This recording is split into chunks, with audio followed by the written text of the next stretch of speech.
จังสั่นแม่ว่าเดี๋ยวนี้ย่านกล้วยเขาหัวเขาสวนก็เฮาข้าวให้ลูกไปเก็บมาพริกมาเขือหรือว่าจังไดให้ผ้าน้องผ้าลุงไปเก็บมาพริกมาเขือแต่แม่ก็สิสั่งข้าพเจ้าสิไปหัวเมื่อสวนแม่ก็สิบอกสิสอนให้ลูกหลาน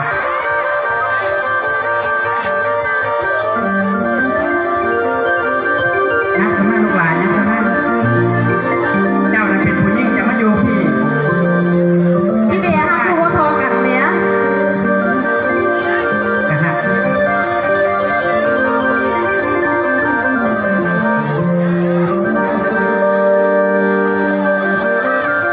และอันเดี๋ยวนี้ละลูกแม่และยับเข้ามาเด้อล่ะทั้งใส่ใจ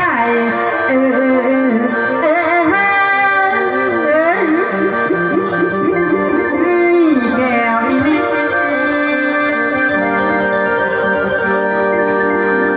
โอ้ยดีโน่ยับเข้ามาไกลไกลบรรดาไทยสิสั่งสอนและดำว่าลูกสูงกว่าปากคำแม่ว่าลูกจำโจทย์ได้น้องและยาเป็นคนท้องและหยุดกดใจกับสาวบ้านและคำปากบ้านแม่จ่าหน่อยคำวางดี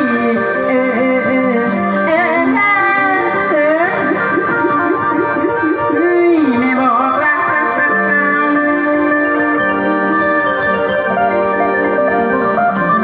แต่ลูกแม่เอ๋ยและจือคำสอนพระแม่เจ้า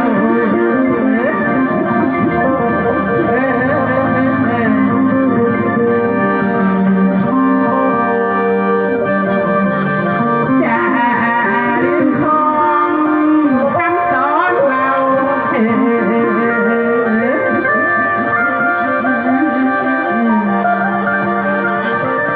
อย่า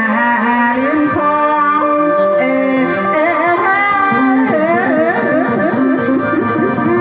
คำสอนเราละนะเจ้าเป็นผู้ใต้เจ้าเป็นหัวเป็นส่วนเจ้ากระเบื้องน้องมันลงได้ลูกหลาน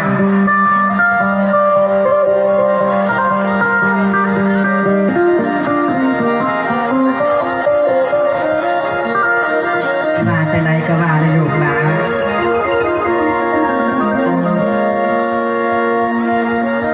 น้ำมาว่าดีละแม่เอ๋ย มาลูกหลานละ ฟังแม่บอกยิ้มอ้อยยิ้มอ้อยเสียงค่อยๆน้องเย็นเย็นเป็นคำสอนในย่อยดูใส่ใจจำเรียนหน้าแม่ในเพียงท่านอมเอียงสองเลยจนบาดใหญ่แม่เอ๋ย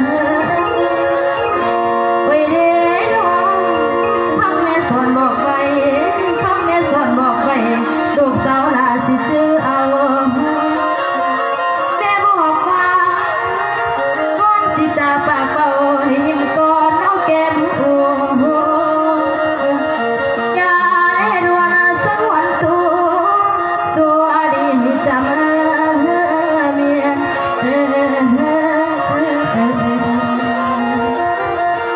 เนี่ย มาจังได ถ้าทำแม่ว่าจะสั่นดุกว่าดอกไม้ดอกแม่ลูกสิจื้อวัตถุคำทุกอย่างนะแม่ที่แม่สอนบอกไว้ลูกสิจื้อไว้ดอกแม่ เนี่ยลูกหลานเจ้าว่าจังไดได้ลูกหลานแหม ฟังเสียงจ่าปากตาก็เบาอ่อนเป็นขบานลูกทั้งยิ่งทั้งซ้ำหากได้ฟังเสียงเบาเท้าเสียวไปเข้าในหัวใจสิจำที่ย่ำเมตตาปากตาสิจำไม่ผู้สุดแนวแหมน้องลุง2-3 คนได้สิใหญ่เป็นแสบเป็นสาวเจ้าบอกลำสั่งสอนได้สิกันดีแล้วน้องลุงสิได้ผู้จักอีหลาผู้จักว่า คือเดี๋ยวน้องเพิ่นสิบ่จื้อแม่สอนปานนี้ เป็นสาวนี่ทับเพี้ยนขึ้นน้ำเจ้าตีนผมไม่ลำเกี่ยงตีนสินให้มันเพิ่ม โอ้ยจะเว้าไปจังสั่นให้น้องให้นุ่ง หยอกนอกหยอกนุ่งก็สิบ่ได้สมองแม่ ตีนผมให้ลำเกี่ยงตี ตี น นสินให้ลำเพี้ยงก็หยอกซื้อๆดอกคนอารมณ์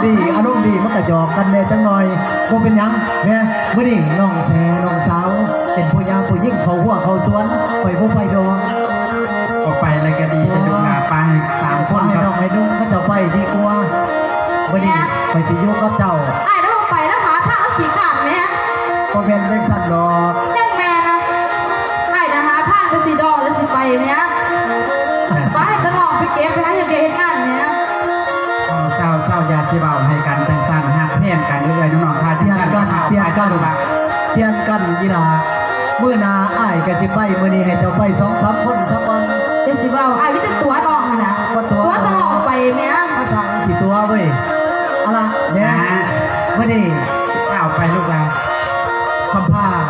ก็มีธุระของคำผ้า ผู้หลานฉันจะไปหาผู้แต่ผู้สาวเดี๋ยวแล้วลูกหลาน ธรรมดาภาษาผู้เบาผู้แพ้วมันก็ต้องไปหาดินแสลูกสาวเป็นเดือมธรรมดาแม่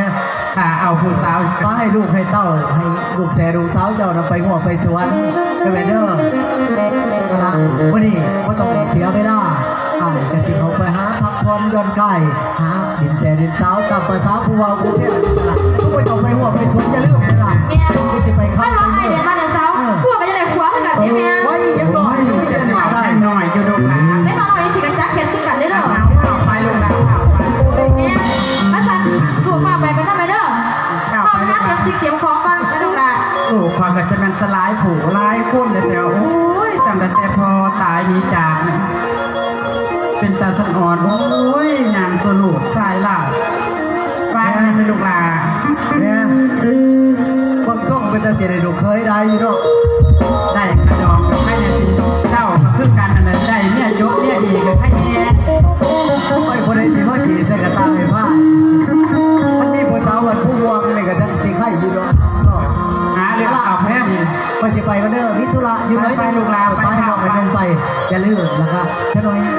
ตะเวนสิคำดอกนุ่งก็สิเฝ้าครับมาขึ้นเพื่อนบ้านท่านทราบบ้านเก่านี่ล่ะมาหาเจ้านี่ล่ะ จะเป็นสัตว์สร้างไปไปลูกหลานไป อาเตยสิบนมวนน้องอีแม่เด้อบัดนี้เด้อมาเต้นน้องเฒ่าแม่เนี่ยจักบาท เ